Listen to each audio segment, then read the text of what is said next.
வேலை வாய்ப்பின்மை, பொருளாதார மந்தநிலை உள்ளிட்ட காரணங்களே அதிபர் தேர்தலில் ஹிலரி கிளின்டன் தோல்விக்கு காரணமாக சொல்லப்படுகிறது.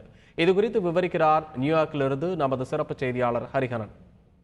ஏன் தோல்வியுற்றார் ஹிலரி கிளின்டன்? இது ரொம்ப முக்கியமான கேள்வி. ஹிலரி கிளின்டன் ஒரு பெண் என்பதால் பெண் அதிபரை தேர்ந்தெடுக்க அமெரிக்கா தயங்கியது.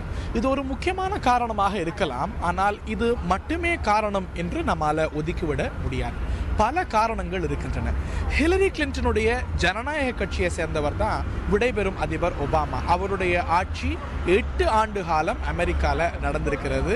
இயல்பாகவே ஆட்சிக்கு எதிராக மக்கள் மத்தியில் ஏற்பட்டிருக்கக்கூடிய மனநிலை ஹிலரி கிளின்டனுடைய தோல்விக்கு மிக முக்கியமான ஒரு காரணமாக அமைந்திருக்கிறது அப்படின்னு சொன்னால் மிகையல்ல. ஒபாமாவுடைய முதல் ஆட்சியில் அவருடைய வெளிவிவகாரத்துறை செயலாளராக ஹிலரி கிளின்டன் பணியாற்றினார்.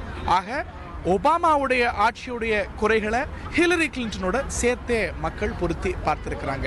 இது மட்டும் இல்லாது சுகாதார பாதுகாப்பில் மிகப்பெரிய பிரச்சனைகள் அமெரிக்க மக்களுக்கு இருப்பதாக சொல்றாங்க. பொருளாதாரம் மிகப்பெரிய அளவில் மந்தத்தில் இருக்கிறதா அமெரிக்கர்கள் உணர்றாங்க. அப்படிதான் எண்ணிக்கையும் காட்டுது, நம்பர்ஸும் காட்டுது.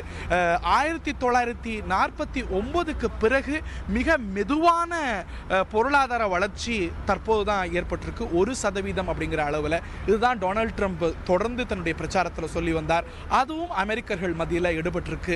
வேலை வாய்ப்பு பெருக்கத்திலையும் ஒரு பெரிய மந்தம் இருப்பதாக அமெரிக்கர்கள் உணர்றாங்க.